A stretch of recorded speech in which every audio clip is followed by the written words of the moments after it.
자, 두 번째 법률행위로 넘어가겠습니다. 우리 권리에 대해서 알았으니까 그 권리를 발생시키는 법률행위에 대해서 알아볼 건데요. 법률행위는 구성요소는 의사표시 플러스 알파입니다. 그러니까 그래서 결국 효과는 이렇게 하니 효과는 권리, 의무를 발생하는 건데요. 그게 뭐냐면 이거를 법률 효과라고 말합니다. 법률 행위가 내는 효과이기 때문에 법률 효과. 그래서 이 법률 효과를 내는 것들을 보니까 구성 요소를 보니까 다 공통적으로 의사표시라는 게 있었고 그 플러스 알파로 뭐 계약계 같은 경우는 서로 쌍방의 뭐 의사표시가 왔다 갔다 한 거, 뭐 단독 행위 같은 경우는 나의 한 사람의 의사표시가 다른 사람에게 도달하게 되는 것, 뭐 등등등등 그런 좀 차이점이 알파가 있을 뿐이고 공통적으로 의사표시라는 공통 개념이 있더라. 그 의사표시가 있었을 때 법률행위라는 게 생기고 그 법률행위가 법률 효과를 내고 그 법률 효과는 각각의 사람 또는 법인의 경우에는 의사표시 기간 내 의사에 의해서 표시된 내용대로 권리나 의무가 발생되더라. 발생 이전 소멸되더라.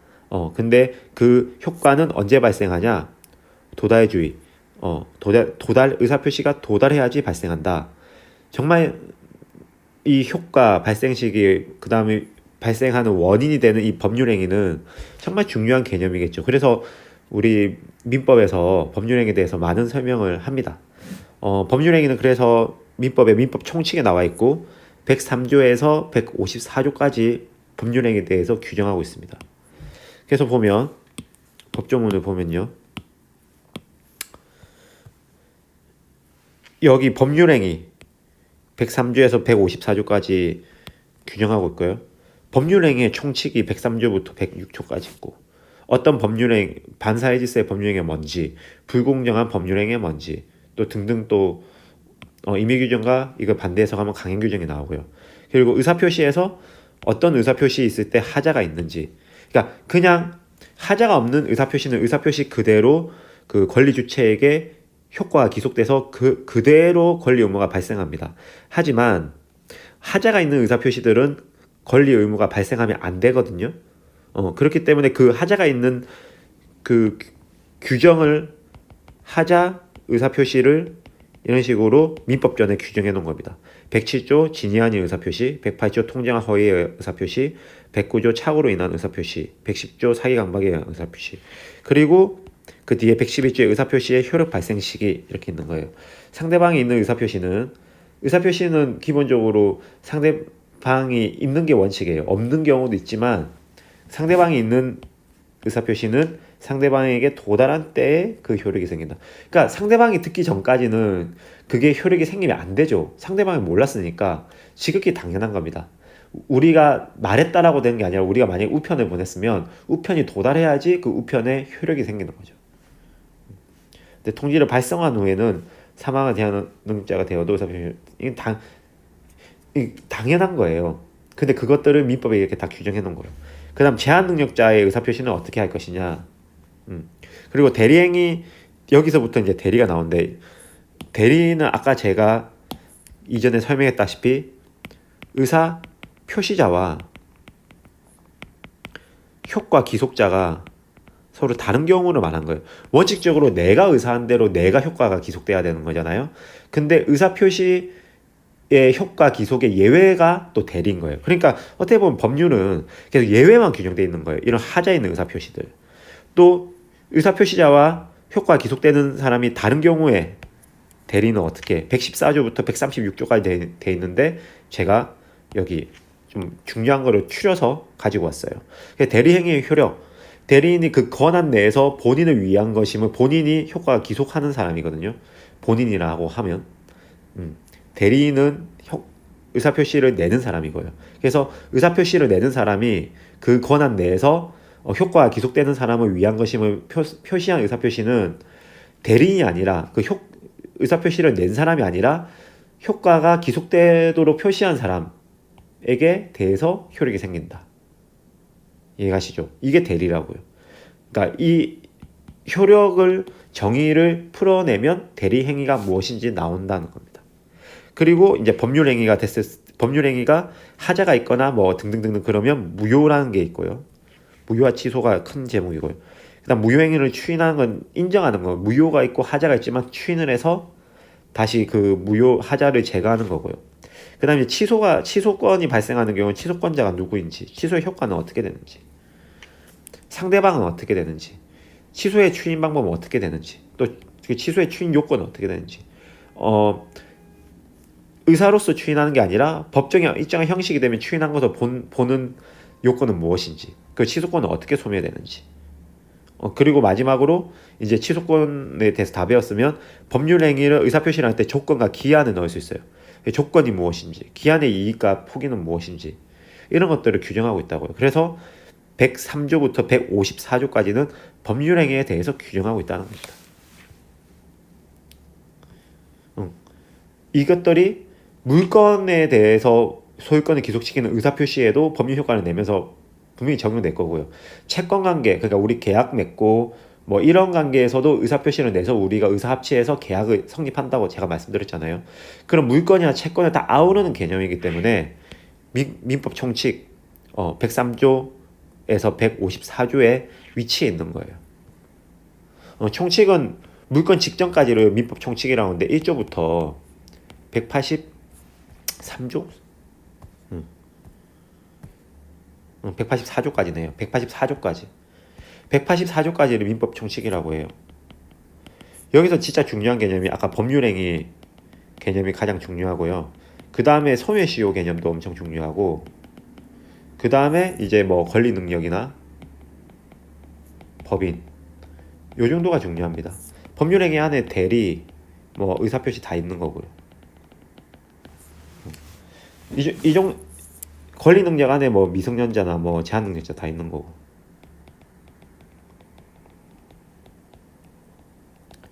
이렇게 있는 거예요.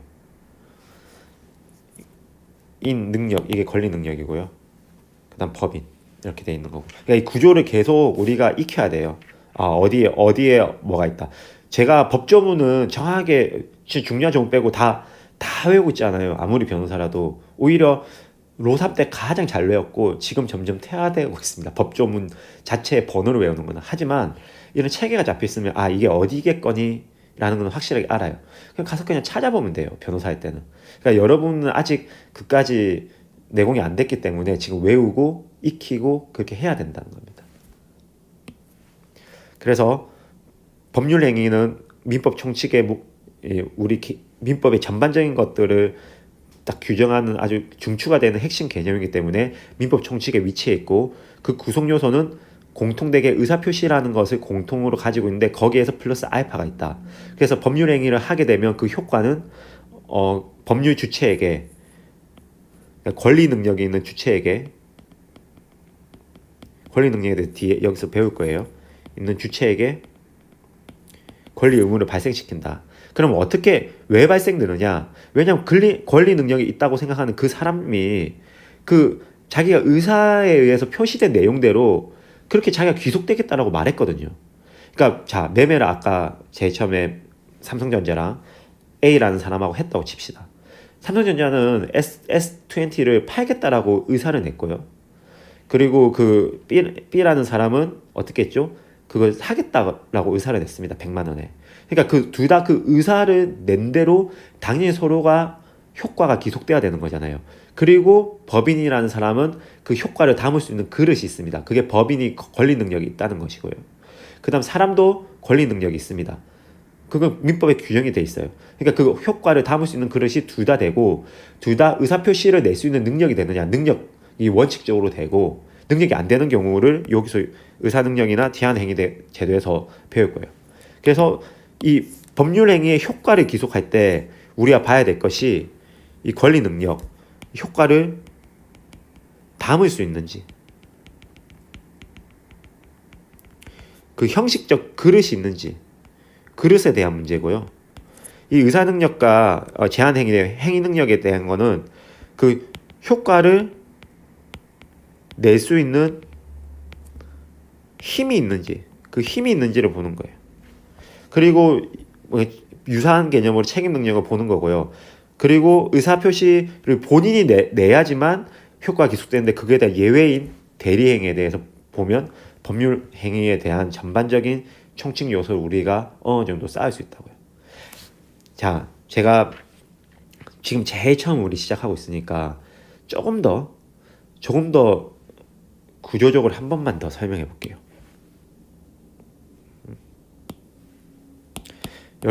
여러분들이 그래도 처음이니까 제가 최대한 천천히 설명하겠다라고 생각합니다. 그래서 이거 약간 뭐 잡담도 좀 필요하니까 아니 뭐 그렇게 재밌는 잡담 아니고요. 그냥 이 강의 그 순서에 대해서 순서는 그대로 이어갈 거고 제가 12강으로 한다고 했잖아요. 그런데 지금 제가 천천히 최대한 민법 뉴비라 생각하고 제가 지금 하다 보니까 너무 세세하게 설명하게 돼요. 지금 벌써 제가 예상한 것보다 훨씬 시간이 지나가고 있거든요. 그래서 제가 봤을 때 1강을 오늘 다 못 마치겠다. 3시간 이내에 못 마치겠다는 생각이 듭니다. 3시간 이내에 못 마치겠고 그래서 그냥 계속 그냥 3시간 텀으로 한 강씩 1강씩 올릴게요. 일정별로. 그렇게 되면 지금 우리 12강 예측인데 제 생각에 14강에서 15강까지 갈 가능성이 높아 보여요. 3시간 기준으로 봤을 때. 그래서 그냥 14강, 15강까지 하면 뭐 한 45시간 내외 정도 되지 않을까. 제가 제일 처음에 한 40시간 내외라고 말씀드렸죠. 그런데 한 45시간 내외 정도 될 것 같아요. 그래도 이 정도도 충분히 예비 순환보다 훨씬 작은 양이기 때문에 여러분들 충분히 소화 가능합니다. 그리고 또 빠른 배속 유튜브가 되는지 모르겠는데 일단은 제가 유튜브를 올릴 거니까 빠른 배속으로 듣지 마세요. 절대로. 그러니까 제가 말이 조금 빠른 편이고요. 그리고 반복해서 계속 너무 중요한 것들만 설명하고 있거든요. 지금 이거 말하는 거 이제 빠른 배속 지금 잔소리니까 빠른 배속 지금 하셔도 되는데 그런데 지금 이 대부분의 개념을 특히 1, 2, 3강 제가 기초 개념 말할 때 빠른 배속 절대 하지 마세요. 기초 개념 할 때는 계속 법조문 찾아보면서 따라가세요. 저를 따라오고 천천히 용어를 정리하고 익히면서 따라오세요. 그래서 제 생각에 기초 강의가 적어도 4강 원래 3강이 예정이었는데 지금 4강에서 5강 정도 될 것 같습니다. 그러니까 지금 말을 하다 보니까 하나도 안 배웠던 생비법 차원에서 설명을 하려다 보니까 계속 여러 번 반복해줘야 될 것 같거든요. 그리고 동영상 강의의 특성상 여러분들의 얼굴을 보지 못하니 여러분들이 계속 이해하지 못한다는 것을 전제로 설명을 하게 돼요. 그러니까 계속 반복해서 설명을 하게 되는 겁니다. 그래서 조금 유의해주세요. 기초 강의니까 조금 천천히 나간다. 천천히 나가도 15강은 절대 안 넘을 거고 제가 봤을 때 한 14강 정도면 끝날 것 같아요. 근데 14강 정도 끝날 것 같은데 진짜 늘어지면 15강까지 갈 수도 있다 정도로만 생각해 주시기 바랍니다. 그렇고 그래서 다시 법률행위에 대해서 조금 더 설명을 드리면 법률행위 이걸 알고 들어가야지 그 뒤에 개념들이 좀 이해가 될 것 같아요. 그러니까 법률행위는 의사표시로 공통 요소가 있고 그 다음에 기타 다른 알파들이 있어요. 그래서 법률행위 종류에는 계약이라는 것들이 있고 뭐 단독행위 같은 것들이 있습니다. 등등등등. 그러니까 이 계약, 단독행위 등등등등들의 공통 요소는 의사표시라는 게 있다는 겁니다. 알파. 근데 이 의사표시는 제가 좀 그 철학적인 것들을 얘기해 주려고 이 3페이지를 핀 거예요. 그러니까 뭐냐면 우리 근대사 뒤에 인간의 자유의지를 중요시 여겼습니다. 자유의지. 인간의 자유의지를 중요시 여기니까 어떻게 해야 된다? 우리가 의사한 대로 책임져야 한다. 그 책임이 뭐다? 구속되는 거고 그래서 우리 의사한 대로 권리도 발생하고 의무도 발생한다. 이렇게 말했던 겁니다. 그러니까 근대로 우리가 접어들면서 절대 중세를 떠나서 근대 우리 자유의지라는 말이 있죠. 자유로운 우리 인간의 본연의 의지로 의사한 대로 우리는 구속되고 그래서 그 권리 의무를 발생해서 여기에다가 이행하고 책임져야 된다. 이런 개념이 딱 들어왔어요. 이게 민법의 기본이에요. 그래서 사적 자치의 자유, 뭐 사적 자치 이런 거 나온단 말이에요. 그게 뭐냐면 야 인간이 우리가 자유와 의지하는 대로 권리도 누리고 책임도 져야 돼. 그러니까 우리끼리 합의해보고 한 거는 너네 뭐 공공기관, 뭐 정부 상관하지 마. 이게 우리 사적으로 자치해서 알아서 할게. 이건 거예요. 그런데 여기서 전제 조건이 있는 거예요. 전제가 뭐냐면 이 의사한 대로가 정말 효과가 기속되는 사람의 진정한 의사인가? 이게 정말 중요했던 거예요. 그러니까 마지못해서 아 이거 할게 이렇게 했을 수도 있고 그 의사를 내다가 막 갑자기 착각해가지고 혹은 사기를 당해서 그 의사를 표시했을 수도 있잖아요. 의사를 표시했을 수도 있잖아요. 때문에 정말 효과가 기속되는 사람의 진정한 의사냐 이거를 내심의 효과 의사라고 합니다. 내심의 효과 의사라는 개념이 딱 여기서 나와요. 내심에 정말로 내가 이 효과를 기속시키려고 하는 내 의사이냐 요게 의사 표시로 나오겠죠. 그래서 어떤 상대방에게 도달이 될 것이고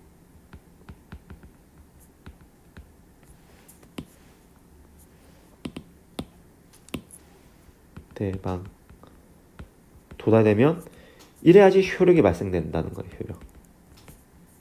우리가 이거 의사한 대로 책임 구속을 지겠다. 내심에 정말 내 내심에 자유롭게 형성된 게 방해받지 않고 형성된 내심의 효과 의사가 그게 표시되어서 상대방에게 잘 도달되면 효력이 있게 되겠다. 요 구조가 우리 근대 민법의 기본이에요. 기본. 근데 여기서 만약에 하자가 속된 말로 삑사리가 생기면 효과 이 법률행위에서 효과가 기속되는 게 부정의하잖아요. 그러니까 만약에 하자가 발생했는데 효과가 기속된다. 그럼 부정의한 결과라는 겁니다. 내가 의도하지 않았는데 왜 난 그 책임을 져야 되지? 이런 말이에요. 그래서 각각의 어떻게 하자가 생기는지 한번 밝혀봤어요. 이 내심의 효과 의사에서 의사표시로 나갈 때 요때 의사표시 과정상의 흠결이 있는 거예요. 정말 내심의 효과 의사 의사표시가 맞느냐? 두 개 똑같으냐? 만약에 다르면 흠결이 있다는 거예요. 그걸 보니까 민법에서 쫙 규정하는 거 보니까 뭐였냐면 통정허위 표시. 통정허위 표시는 그 서로 통정하여 다른 마음속 내심 다른데 겉으로만 이거 하기로 했다.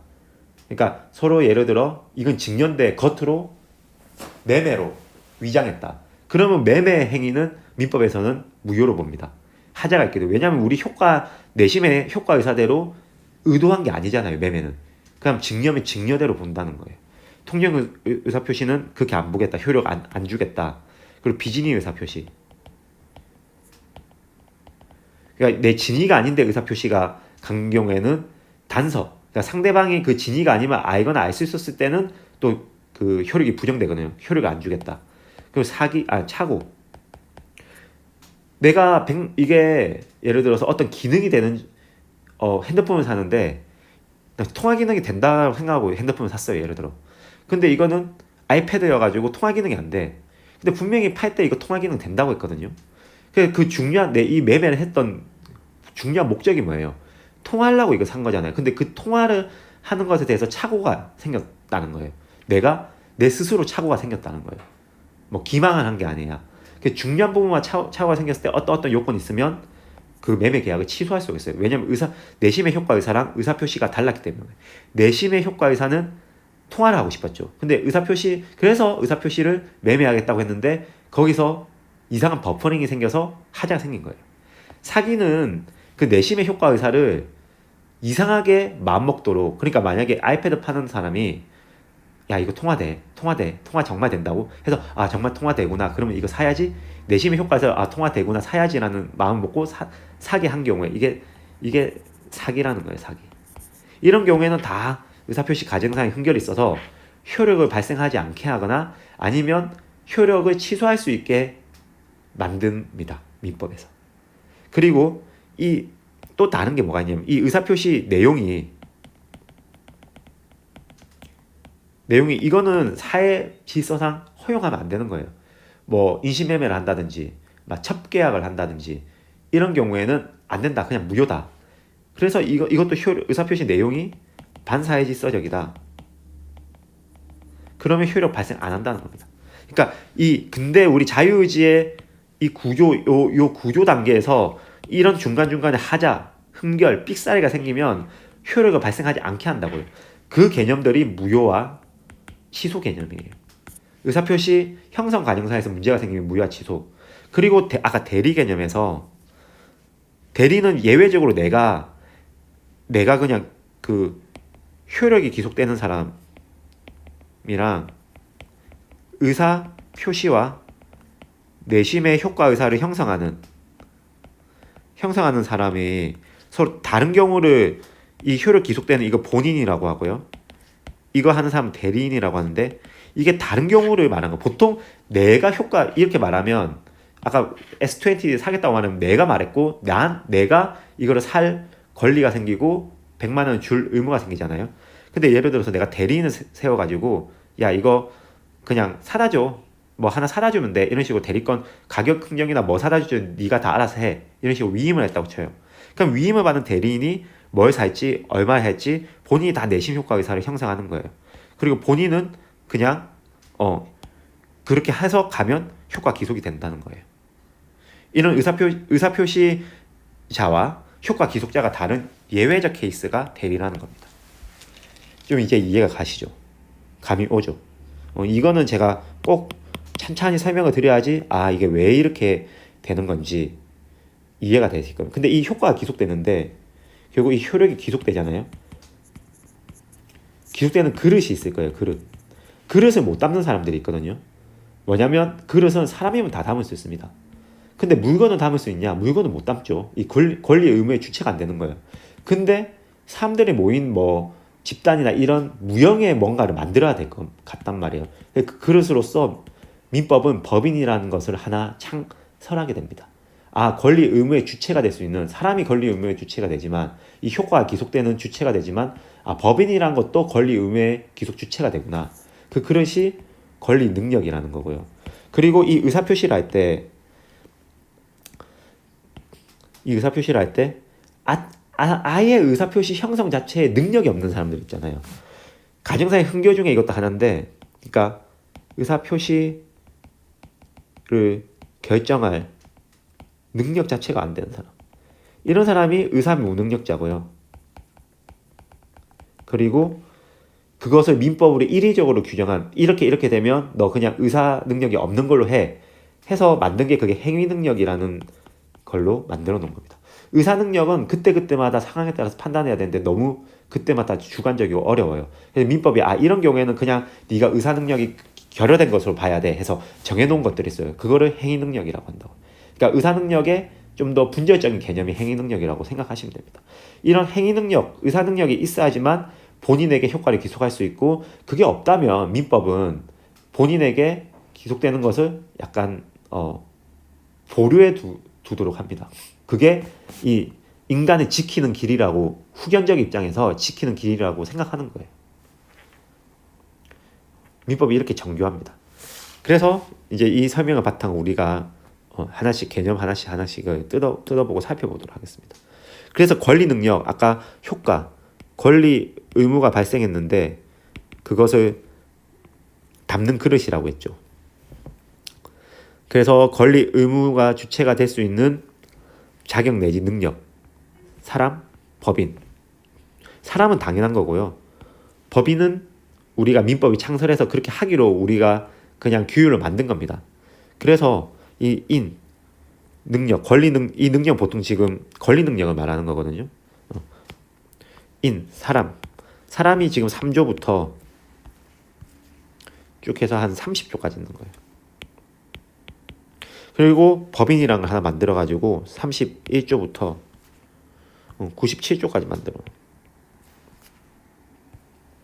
그냥 보면 법인 딱 보면 설립 등기를 하면서 성립하고 법률의 규정에 쫓아 정관으로 정한 목적의 범위 내에서 권리 의무의 주체가 된다. 이렇게 민법에서 규정한 거예요. 원래 사람만이 여기 3조 보시면 사람은 생존한 동안 권리 의무의 주체가 된다. 사람만이 된다라고 했는데 민법은 사람을 위해서 만든 거잖아요. 우리 사람들 간의 권리 관계를 규정하기 위해서 만든 게 민법이잖아요. 그런데 사람들이 이 가상으로 만든 어떤 집단조차도 이런 정관으로 목적을 정하면 권리 의무의 주체가 된다라고 민법이 정해놓은 겁니다. 그래서 권리 능력은 권리 의무의 주체가 될 수 있는 자격 내지 능력을 말하는데 사람과 법인이 그 권리 능력을 가지고 있는 거예요. 3조에서 17조까지 그 사람을 규정해놓고 민법에 법인은 31조부터 97조까지 법인을 규정해놓는 겁니다. 그래서 사람은 생존한 동안 숨 쉬는 동안 권리 의무의 주체가 됩니다. 라고 정해놨어요. 법조문에서. 생존 동안. 그러면 또 우리 학설로 이 생존이 언제냐? 나왔어야 되냐? 아니면 태아일 때 되냐? 학설 많아요. 근데 그거 내 사법고시 때는 이거에 대해서 거의 1시간 했거든요. 필요 없어요. 그거 그냥 안 나와요. 그냥 생존한 동안 대충 우리가 나와서 응해하고 이래서 그냥 권리 의무의 주체가 되면 돼요. 근데 예외적으로 태아의 경우에는 손해배상 그 불법행위 손배 청구에 관해서는 이미 출생한 것으로 본다라고 하거든요. 보시면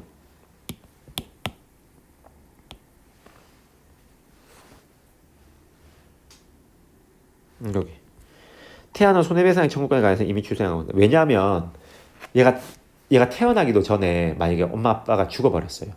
근데 얘 태어나서 엄마 아빠에 대한 그 손해배상 청구권을 못 받는단 말이에요. 엄마 아빠가 상속해야 되잖아. 근데 아빠가 죽었어. 근데 얘까지 상속해야 되잖아요. 그러니까 이런 청구권에 대해서는 이미 출생을 봐야지 두텁게 보호할 수 있다고요.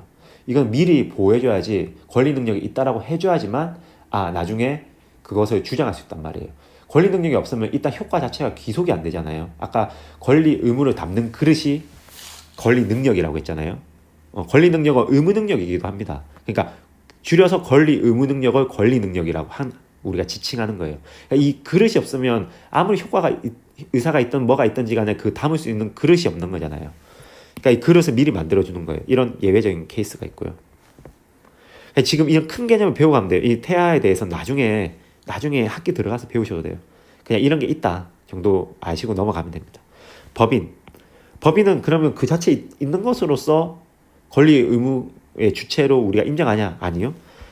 등기를 해야 된다. 설립 등기를 해야지만 그리고 등기를 하려고 하면 정관을 만들어야 되거든요. 그냥 정관으로 정한 목적 범위 내에서 등기를 하면 권리 의무의 주체가 된다는 겁니다.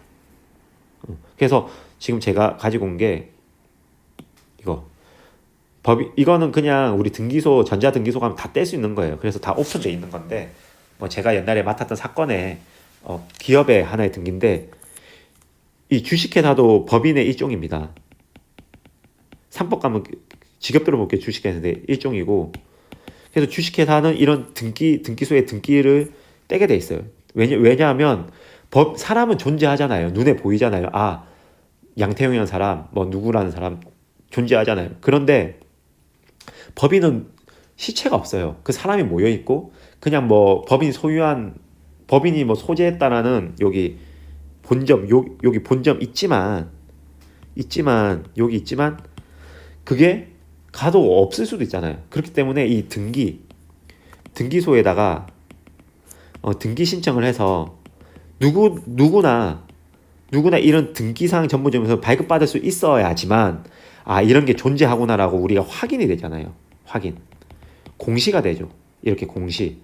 이 공시가 되고 확인이 되어야지만 법인으로 설립된 것으로 보겠고 이게 권리 의무의 주체가 된 것으로 보겠다라고 여기 민법에 규정한 겁니다.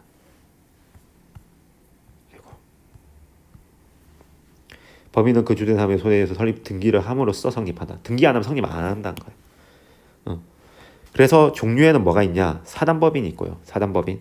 사람들이 모여서 일정한 목적의 달성을 위하여 결합한 법인격이 있는 단체. 사람들이 모인 단체를 말해요. 재단법인은 재산을 독립시켜서 권리 능력, 법인격을 부여한 단체. 그래서 법인격의 권리 능력을 그냥 법인의 권리 능력을 법인격이라고 합니다. 법인격이라는 말이 계속 나올 거예요. 법인격, 권리 능력이 있다. 법인격. 그래서 요 애들이 보통 보면 뭐 의료법인, 뭐 사회복지법인 이런 애들이 대부분 재단법인, 학교법인에 재단법인이 많고요. 사단법인은 뭐 비영리 사단법인들 뭐 협회 막 이런 것들 많고 주식회사도 상법상 정한 영리 사단법인입니다. 그러니까 법인은 사단법인과 재단법인으로 다 나눠진다고 생각하면 됩니다. 근데 뭐 사단법인 안에서는 당연히 재산이 있고요. 재단법인도 사람이 모아놓은 곳이에요. 근데 뭐가 더 주가 되냐? 사람이 더 주가 되냐? 재산이 더 주가 되냐에 문제가 있고요. 그래서 사단법인은 사원총회라는 게 있습니다. 사원총회에서 중요한 사항을 결정하도록 해요. 근데 재단법인은 사원총회라는 게 없어요. 그냥 여기 이사들이 결정하면 됩니다. 그래서 대표 기간을 넘어오면 법인은 이런 법인이라는 게 있는데 법인이 의사표시를 할 수 있어요? 법인은 의사표시 못합니다. 그냥 우리가 인간이 만들어 놓은 어떤 무형의 가상의 인격체잖아요. 그러니까 이 법인의 의사를 표시할 수 있게 하는 기관이 있어야 되죠. 그래서 그 의사 표시한 대로 법인은 효과가 기속될 거잖아요. 이 의사 표시 기간이 뭐냐라고 했었을 때 법인 이사입니다. 이사. 그러니까 우리는 맨날 이사님 뭐 이렇게 하잖아요. 지금 여기서 말한 건 등기이사를 말한 거예요. 이 등기에 등기 있죠? 등기에 보면 여기 이사 있잖아요. 요 이사들이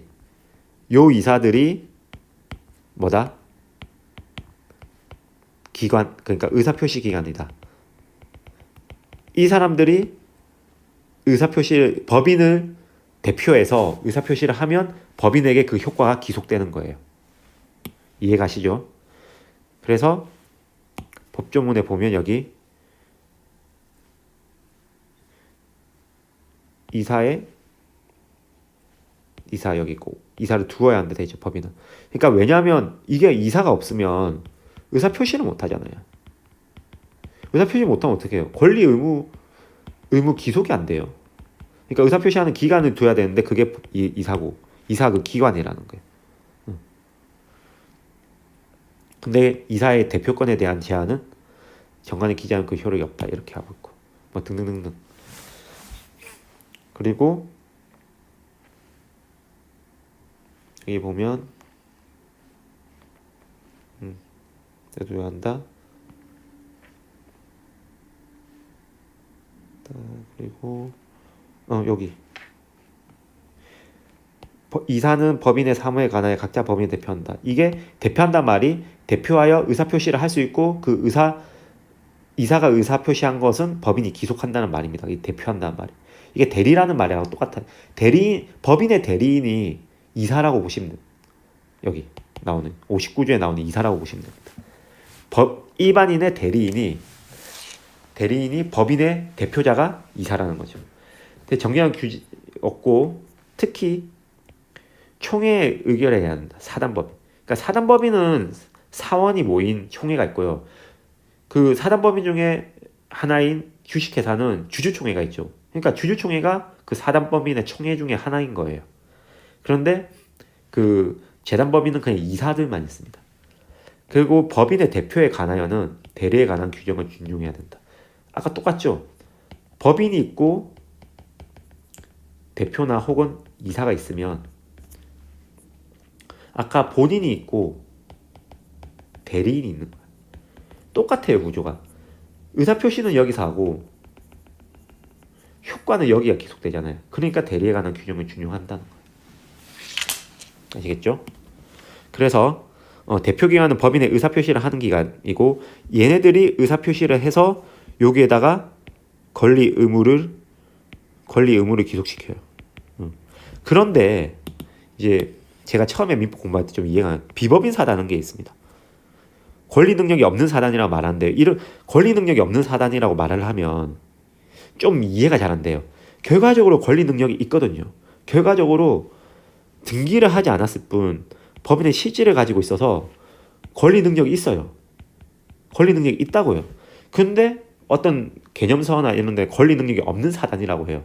아니요, 권리 능력이 있어요. 등기가 안 됐을 뿐이에요. 등기가 안 됐기 때문에 원칙적으로 권리 능력이 없어야 되는 거예요. 하지만 법인의 실질, 그러니까 등기를 한 법인의 실질을 가지고 있어서 얘 권리 능력을 인정해줘야만이 여러 가지 실무상 말이 된다. 그렇기 때문에 그것을 권리 능력을 인정해주자. 등기가 안 돼 있어. 등기가 아까 뭐라고 했죠? 성립 요건이라고 했잖아. 그럼 등기가 안 돼 있으면 법인이 성립이 안 되는데 그 때문에 원칙적 권리 능력이 없어야 된다고요. 하지만 이런 판례, 성립 요건 이런 것들을 갖추고 있으면 비법인 사단이라고 하고 이것은 권리 능력을 주자. 34 권리 능력 주자. 불법행위 능력도 주자. 유추 적용한다는 말, 유추해서 적용한다는 말이 똑같진 않지만 왜냐하면 등기가 없기 때문에 법인하고 똑같지 않지만 유추하여 유사한 것이 있어서 적용하자 이런 말인 거예요. 그리고 민사소송 당사자 능력, 당사자가 될 수 있는 능력도 주자.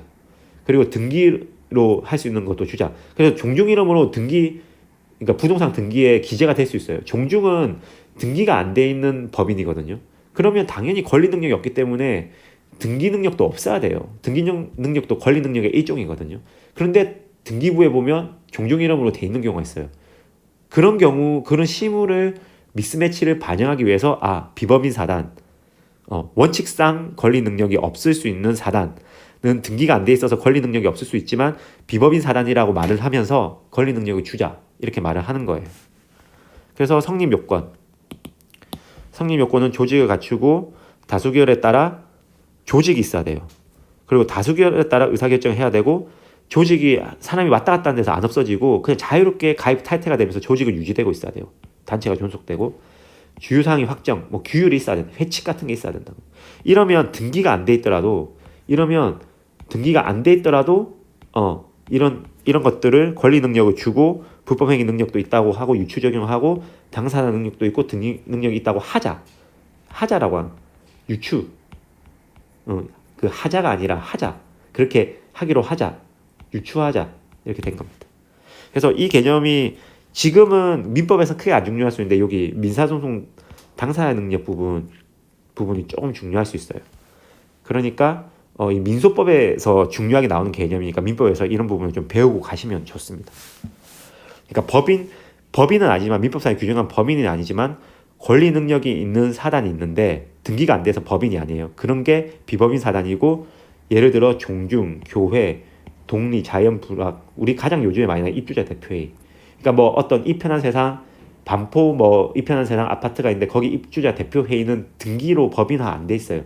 그런데 그거에 권리 의무의 기속 주체가 돼야 돼요. 왜냐면 관리비도 만약에 누가 연체하면 입주자 대표회의 측에서 그 사람한테 관리비 내라고 해야 되거든요.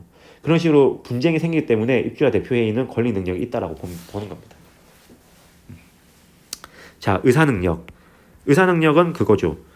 권리는 그릇에 담게 하는 힘이 있는 능력이죠. 그래서 의사표시대로 자신에게 권리 의무를 기속시킬 수 있는 능력. 그러니까 자신의 행위가 가지는 사회적 의미를 판별할 수 있는 정신적 능력이 있을 때 나한테 그 효과를 기속하는 것을 우리 법질서는 용인할 수 있죠. 그런데 이런 사회적 의미를 판별할 수 없는 능력, 판별할 수 없으면 당연히 민법이 이 사람은 보호를 해줘야 되는 사람이라고 생각합니다. 그래서 의사 무능력자가 한 법률 행위는 당연무효고 이건 절대적 무효라고 합니다. 절대적 무효. 뒤에 가서 배울 거예요. 절대적 무효라고 하고 판례는 어떤 것을 보냐? 고도의 정신병자, 마약을 흡입한 상태의 중독자, 완전히 술에 취한 사람, 유치원에 다니는 정도의 아이를 의사 무능력자라고 봅니다. 그러니까 사회적 의미를 아예 판별할 수 없는 사람이라고 하고 이 사람이 한 법률 행위들은 전부 다 무효로 보고 효과를 기속할 수 없다라고 보는 겁니다. 그런데 이거는 그때그때 다 확인해야 돼요. 마약을 흡입했는지, 네가 정신병자인지, 아니면 술을 얼만큼 먹었는지 다 확인해야 되잖아요. 그래서 객관적인 기준이 없다는 게 문제였어요. 그래서 객관적인 기준에 따라서 의사 능력을 판별할 필요가 있었어.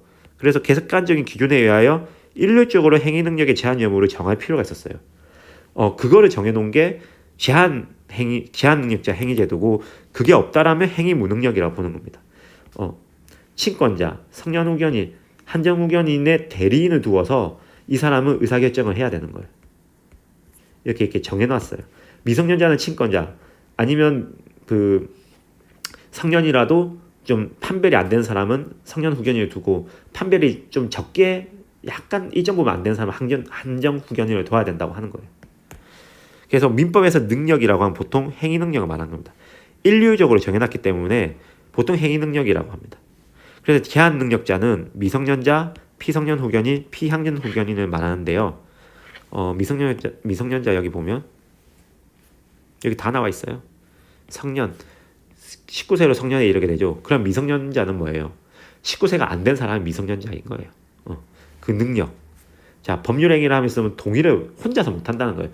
내가 의사표시한 대로 효과 기소가 안 되고 법정 대리인의 동의를 받아야 된다. 지금 또 피성년 후견인, 피성년 후견인의 법률행위는 또 취소할 수 있다 나오죠. 그리고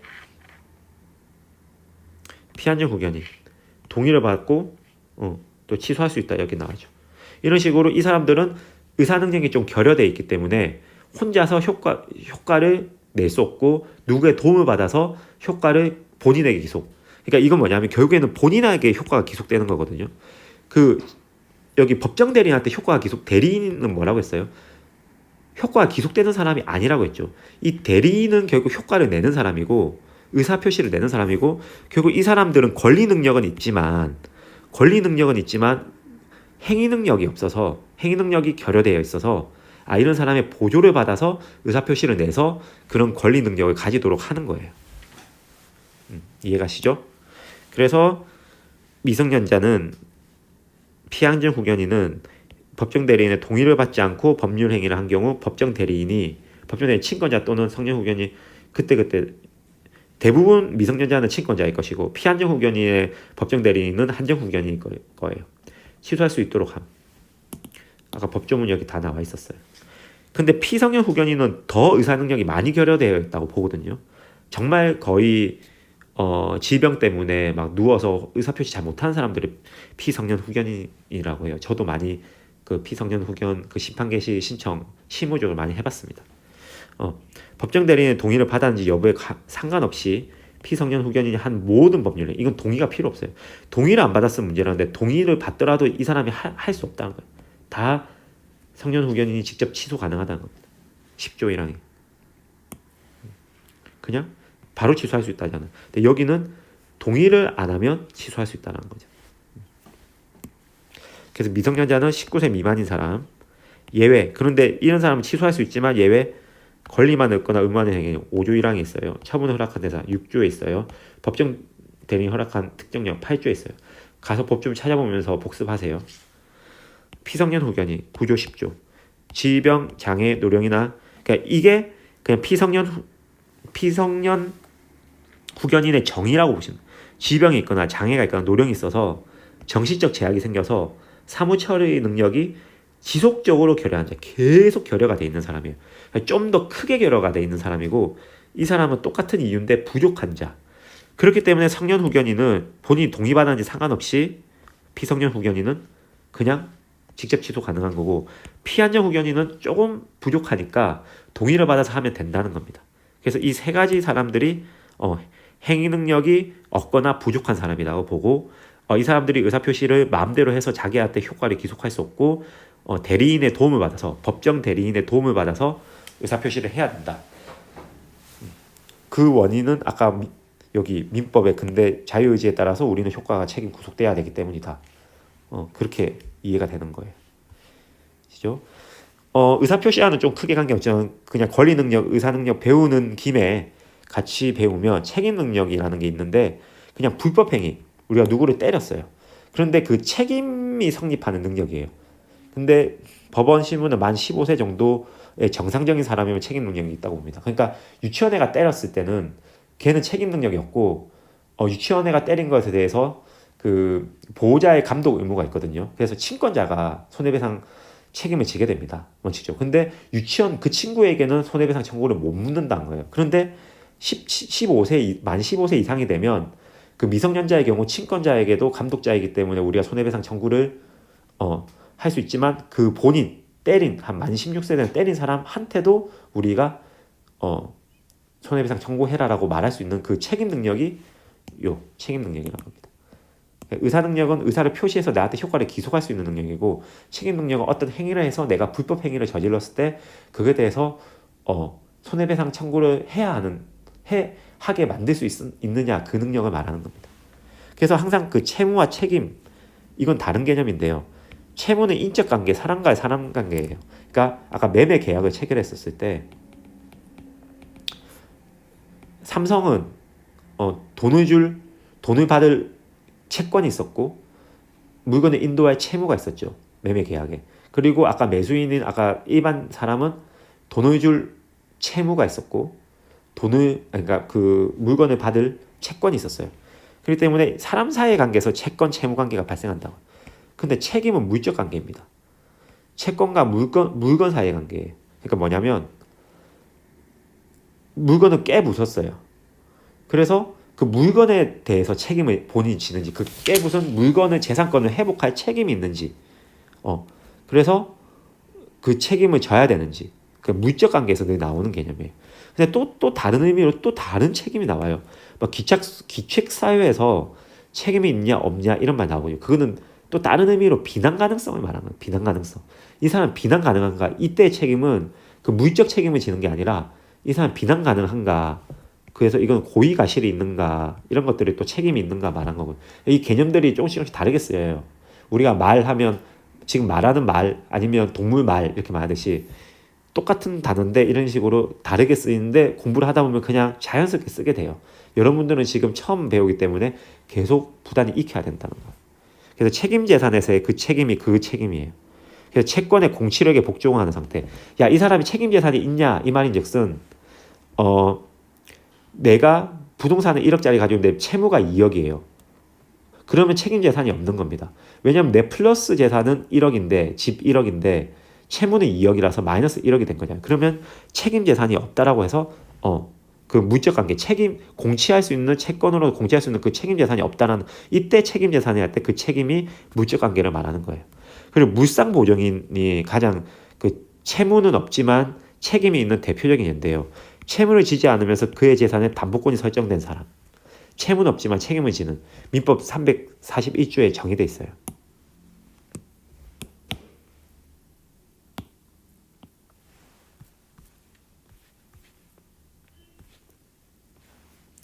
타인의 채무를 담보하기 위한 질권성질자가 이게 물상보증이라는 거예요.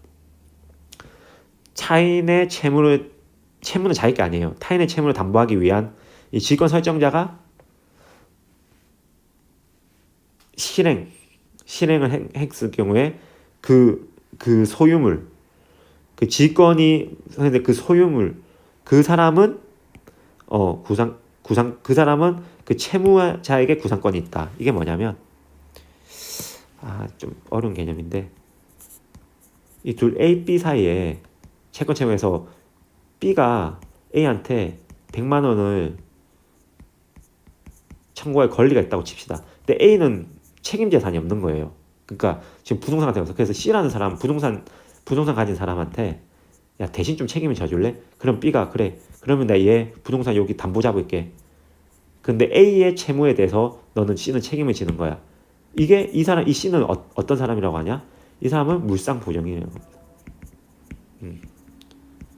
아시겠죠? 물상보증이라고 하는 겁니다.